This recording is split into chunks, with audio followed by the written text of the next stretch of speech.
आपके Republic TV ने जो एक बड़ा विषय रखा है, ट्रांसफॉर्मेशन,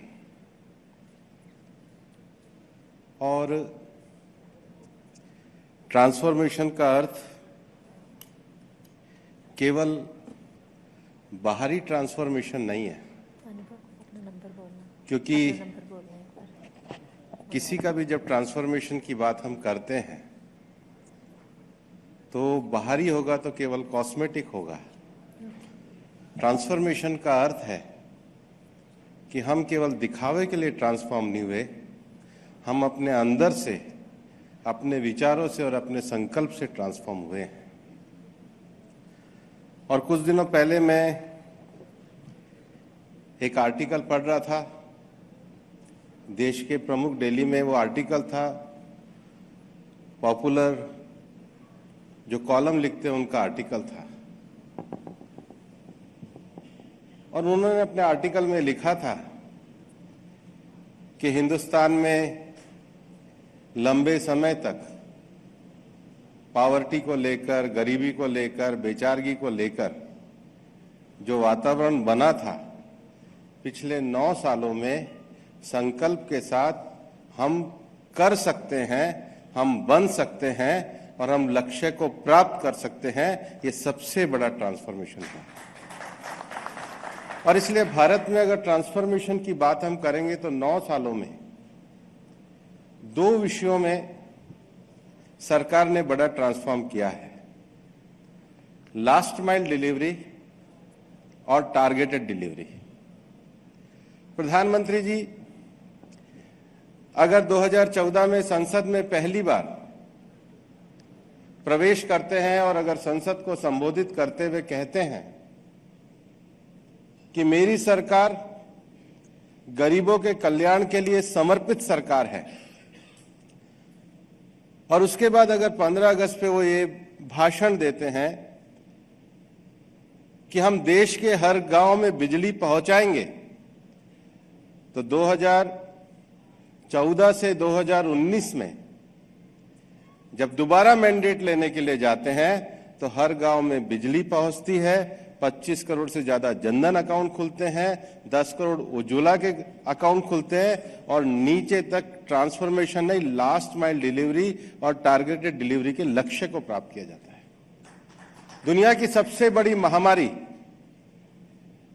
कोविड को पूरी दुनिया ने शिद्दत के साथ झेला, और भारत का जो स्केल है, उस स्केल को देखते हुए लोगों को लगता था कि क्या इतनी बड़ी जनसंख्या का देश अनुशासन के साथ, एकजुटता के साथ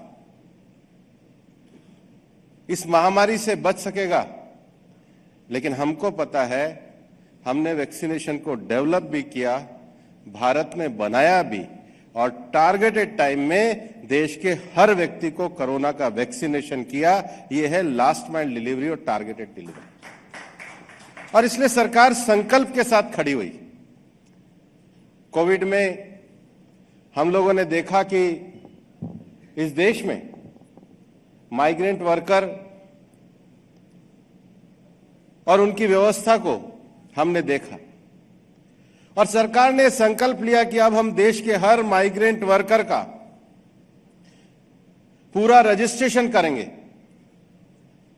और अगस्त 2021 के बाद हमने ई श्रम में देश के अनऑर्गेनाइज्ड वर्कर के रजिस्ट्रेशन को शुरू किया। आज 1.25 साल होने जा रहे हैं, देश के 30 करोड़ लोगों का रजिस्ट्रेशन और डाटा ये ई श्रम के अंतर्गत उपलब्ध है। और उसका सबसे बड़ा कारण है कि ट्रांसफॉर्मेशन की शुरुआत केवल बातों से नहीं हो सकती। ट्रांसफॉर्मेशन की शुरुआत के लिए एक विजनरी दृष्टिकोण चाहिए। और प्रधानमंत्री नरेंद्र मोदी जी ने सरकार आने के बाद जब ये कहा कि ये गरीबों के कल्याण के लिए समर्पित सरकार है, गरीबी हटने का सबसे बड़ा तरीका है उनका इंक्लूजन किया जाए, और इंक्लूजन के लिए टेक्नोलॉजी का इस्तेमाल किया जाए। और इसलिए सरकार ने जनधन, आधार और मोबाइल ये जैम की एक ट्रिनिटी स्थापित करी, और सबसे बड़ी बात है, जब मेरा अनुभव देश के लेबर मिनिस्टर के नाते जो ई श्रम पोर्टल के रजिस्ट्रेशन का है, वो मेरा अनुभव यह है कि ई श्रम पोर्टल को अगर हम 30 करोड़ अनऑर्गेनाइज सेक्टर के वर्कर्स का रजिस्ट्रेशन कर पाए हैं, तो उसमें सबसे बड़ा योगदान भारत सरकार के 4 लाख कॉमन सर्विस सेंटर का है। कितना बड़ा नीचे तक हमने एक पूरा नेटवर्क खड़ा किया इन 9 सालों में कि 4 लाख कॉमन सर्विस सेंटर से हमने देश के मजदूरों को डिजिटली एम्पावर्ड करके जोड़ने का काम किया है। और हिंदुस्तान में 400 से ज्यादा ऑक्यूपेशन है, और उस ऑक्यूपेशन के माध्यम से हम लोगों को जोड़ने का काम कर सकते हैं। इस देश में मजदूरों की भलाई के लिए ईएसआईसी की स्कीम है। अगर आप डाटा को देखेंगे कि सरकार किस तरीके से एक कमिटमेंट के मोड में काम करती है,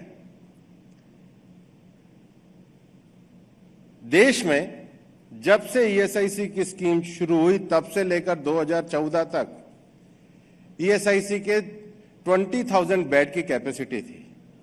आज 2014 से और 2023 में है, हम देखते हैं तो हमने 10,000 बेड और सैंक्शन करे हैं। कैपेसिटी को 30,000 तक बढ़ाने के टारगेट पे हम बढ़ चले हैं।